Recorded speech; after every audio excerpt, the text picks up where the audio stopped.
Good morning, welcome to exam today 4 August 2026 daily current affair. છેલ્લે સુધી video સાથે બની રહેજો. કરંટ અફેર્સ ઇમ્પોર્ટન્ટ ટોપિક છે, દરેક એક્ઝામમાં પ્રશ્ન પૂછવામાં આવે છે. ટોપિક પર આવીએ. ક્વેશ્ચન નંબર 1 છે, હાલમાં ભારતીય અંગદાન દિવસ ક્યારે ઉજવવામાં આવ્યો? તો મિત્રો, ભારતમાં અંગદાન દિવસ દર વર્ષે 3 ઓગસ્ટે મનાવાય છે. શા માટે ઉજવવામાં આવે?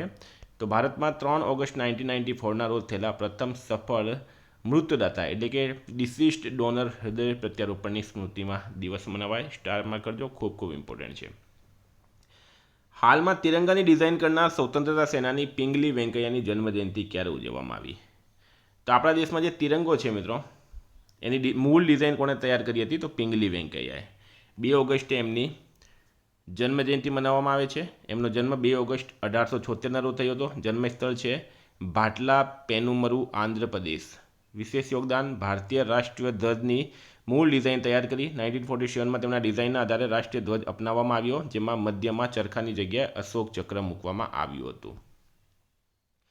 હાલમાં ફ્રેન્ક બરેસીનું 66 વર્ષની ઉંમરે નિધન થયું છે. તેઓ કઈ રમત સાથે સંકળાયેલા હતા? તો મિત્રો, ફૂટબોલર હતા.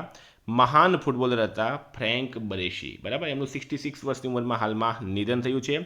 ઇટાલીના દિગ્ગજ ફૂટબોલર અને સર્વશ્રેષ્ઠ ડિફેન્ડરોમાંના એક હતા. સમગ્ર વ્યવસાયિક કારકિર્દી તેમણે એસી મિલાન ક્લબ સાથે જ વિતાવી હતી. 1982માં ઇટાલી સાથે ફિફા વર્લ્ડ કપ વિજેતા પણ બન્યા હતા.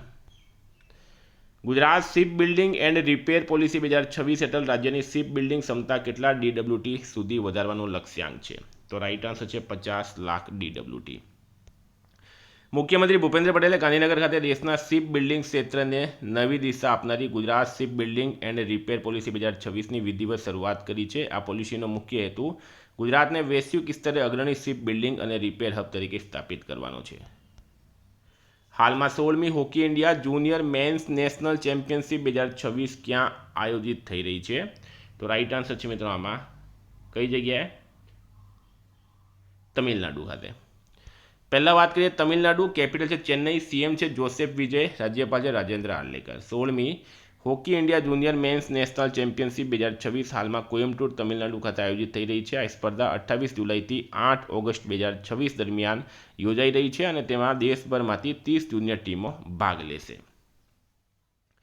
કાપડ મંત્રાલય હાલમાં જીઆઈ એન્ડ બિયોન્ડ 2.0 સમિટનું આયોજન ક્યાં કરશે? મિત્રો, ટેલિગ્રામમાં જોડાઈ જજો. આ બધી પીડીએફ ટેલિગ્રામમાં આપું છું. તો જીઆઈ એન્ડ બિયોન્ડ 2.0 સમિટનું આયોજન ક્યાં થશે? રાઈટ આન્સર છે મિત્રો આમાં મુંબઈ ખાતે. કાપડ મંત્રાલય દ્વારા જીઆઈ એન્ડ બિયોન્ડ 2.0 સમિટનું આયોજન ન્યૂ દિલ્હી, મુંબઈ નહીં પણ ન્યૂ દિલ્હી ખાતે.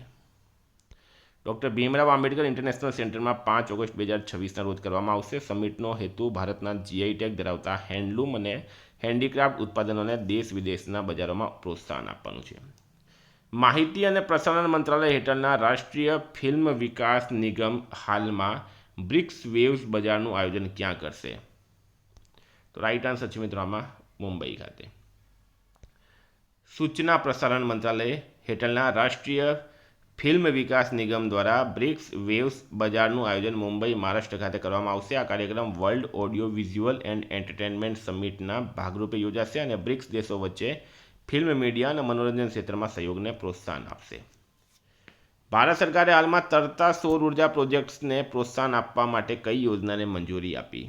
તો ફ્લોટિંગ સૌર ઉર્જા પ્રોજેક્ટ્સ. રાઈટ આન્સર છે મિત્રો આમાં પીએમ સૂર્ય સરોવર યોજના. સ્ટારમાં કરજો, ખૂબ ઇમ્પોર્ટન્ટ યોજના છે. બરાબર, યોજનાનું નામ છે પ્રધાનમંત્રી સૂર્ય સરોવર યોજના. મંજૂરી આપી છે કેન્દ્રીય મંત્રીમંડળે. કુલ ખર્ચ છે 5070 કરોડ. ઉદ્દેશ્ય છે એનર્જી સ્ટોરેજ સિસ્ટમ સાથે તરતા સૌર ફોટોવોલ્ટેઇક પ્રોજેક્ટનો વિકાસ કરીને સ્વચ્છ ઉર્જાને પ્રોત્સાહન આપવું અને જળાશયોનો અસરકારક ઉપયોગ કરવો. હાલમાં કયા રાજ્યના પિથોડા પેઇન્ટિંગને સત્તાવાર રીતે જીઆઈ ટેગ આપવામાં આવ્યો? પિથોડા પેઇન્ટિંગ મિત્રો આપણા ગુજરાતની છે, છોટાઉદેપુરની. બરાબર, પિથોડા પેઇન્ટિંગ સત્તાવાર રીતે ગુજરાત રાજ્યનું જીઆઈ ટેગ મળ્યું છે. આ લોક ચિત્રકલા મુખ્યત્વે છોટાઉદેપુર જિલ્લાના રાઠવા આદિવાસી સમૂહ સાથે જોડાયેલી છે. તેનું જીઆઈ નોંધણી ગુજરાત માટે કરવામાં આવ્યું હતું. હાલમાં કયા દેશને 2030 કોમનવેલ્થ ગેમ્સની મશાલ સોંપવામાં આવી? તો મિત્રો, હાલમાં કોમનવેલ્થ ગેમ્સનું જે આયોજન હતું એ ગ્લાસગો ખાતે કરવામાં આવ્યું હતું, સ્કોટલેન્ડમાં, અને એની આપણે પૂરી ટેસ્ટ એપ્લિકેશનમાં મૂકી દીધી છે. એપ્લિકેશનની લિંક નીચે ડિસ્ક્રિપ્શનમાં આપી છે. તો રાઈટ આન્સર છે મિત્રો આમાં ભારતને સોંપવામાં આવ્યું. કેમ સોંપવામાં આવ્યું આગળ વાત કરીએ આપણે. તો ગ્લાસગો સ્કોટલેન્ડ ખાતે યોજાયેલી 2026 કોમનવેલ્થ ગેમ્સના સમાપન સમારોહમાં 2023 કોમનવેલ્થ ગેમ્સની મશાલ ભારતને સોંપવામાં આવી હતી. 2030ની કોમનવેલ્થ ગેમ્સનું આયોજન અમદાવાદ ગુજરાતમાં થશે. મધ્યપ્રદેશની પ્રથમ સીધી આંતરરાષ્ટ્રીય ફ્લાઇટ સેવા કયા બે શહેરો વચ્ચે શરૂ કરવામાં આવી છે? તો ઇન્દોરથી અબુધાબી. બરાબર, સ્ટારમાં કરજો મિત્રો, ઇન્દોરથી અબુધાબી રાઈટ આન્સર છે આમાં. ભારતના પ્રથમ સ્વદેશી એક્સપેન્ડેબલ ટર્બોજેટ એન્જિનની થ્રસ્ટ કેપેસિટી કેટલી છે? તો 350 કિલોગ્રામ. આ મિત્રો ભારત માટે એક માઇલસ્ટોન પાર કરેલું કહેવાય.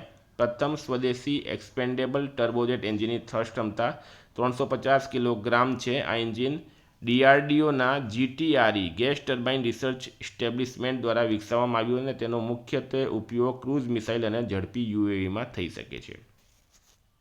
કયા રાજ્યની સરકારે 2030 સુધીમાં સર્પદંશથી થતા મૃત્યુ અને ગંભીર કેસોને રોકવા માટે SAPAC અમલમાં મૂક્યો? તો કેરળ રાઈટ આન્સર છે.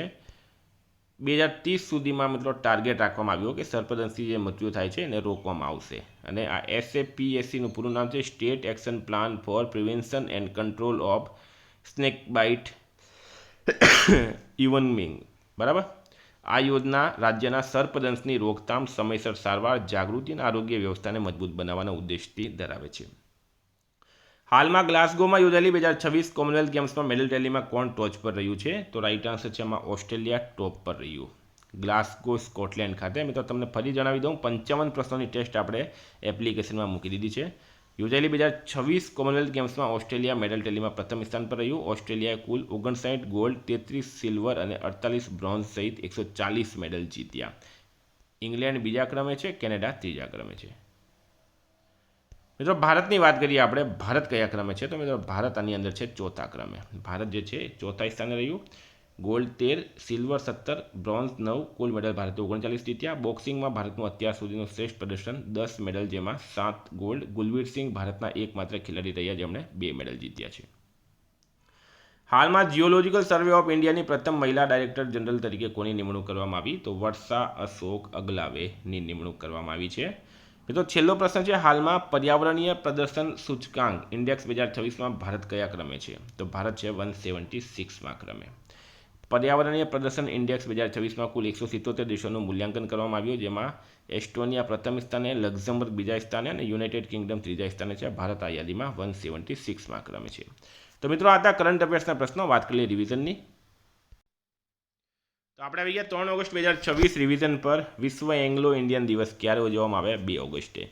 પ્રધાનમંત્રી મોદી હાલમાં વિવેક સ્મારકનું ઉદ્ઘાટન ક્યાં કર્યું? મૈસૂરમાં.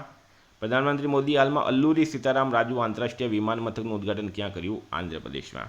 ગુજરાતના કયા અભિયાન હેઠળ રાજ્યની તમામ 34 હોસ્પિટલોમાં વ્યસન મુક્તિ કેન્દ્રો સ્થાપવામાં આવશે? નશા મુક્તિ ગુજરાત અભિયાન. ભારતીય વાયુસેનાના ઉપપ્રમુખ તરીકે કોણે કાર્યભાર સંભાળ્યો? તેજપાલ સિંઘે. ભારત ચીન સરહદ વેપાર કયા પાસથી ફરી શરૂ થયું છે? તો નાથુલા પાસ. કયા દેશના પ્રખ્યાત પર્વતારોહક નિર્મલ પૂર્જાનું અવસાન થયું? નેપાળ. 22મી કોમનવેલ્થ ટેબલ ટેનિસ ચેમ્પિયનશિપ 2026નો ખિતાબ જીત્યો છે ભારતે. માર્કેટ રિસર્ચ ફર્મ ટ્રેક્સનના એક નવા અહેવાલ મુજબ કયું શહેર દેશના સ્પેસટેક ઇકોસિસ્ટમ માટે સૌથી મોટો હબ તરીકે ઉભરી આવ્યું? બેંગલુરુ. કયા હાઈકોર્ટે પેટીએમ પેમેન્ટ બેંક બંધ કરવા આદેશ આપ્યો? દિલ્હી હાઈકોર્ટ. ગણિતના સર્વોચ્ચ સન્માન ફિલ્ડ્સ મેડલ કોને એનાયત કરવામાં આવ્યા? તો ડુ યેંગ ચીન, John Pardon America, Jacob Zimmerman Canada અને હોંગ વોંગ ચીન. હાલમાં બ્રિક્સ શિક્ષણ મંત્રીઓની બેઠક ક્યાં યોજાશે? ભુવનેશ્વર ખાતે. નવી દિલ્હીમાં સંરક્ષણ ખાતાના નિયંત્રક જનરલ તરીકે કોણે કાર્યભાર સંભાળ્યો? અલકા અરોરાએ. પ્રથમ વંદે ભારત માલગાડીનું ટ્રાયલ ક્યાં હાથ ધરવામાં આવ્યું? કોટા ખાતે.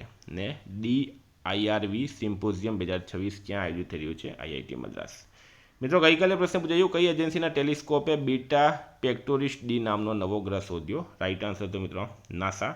આજનો પ્રશ્ન છે, હાલમાં પ્રધાનમંત્રી મોદીએ ASIP સેમિકન્ડક્ટર પ્રોજેક્ટનો શિલાન્યાસ ક્યાં કર્યો? જવાબ કમેન્ટ બોક્સમાં જણાવજો. વિદ્યાર્થી મિત્રો વોટ્સએપ ટેલિગ્રામની લિંક ડિસ્ક્રિપ્શનમાં છે. PDF માટે 9510411961 પર મેસેજ કરો. Thank you. ફરી મળીશું. જય હિન્દ, જય ભારત.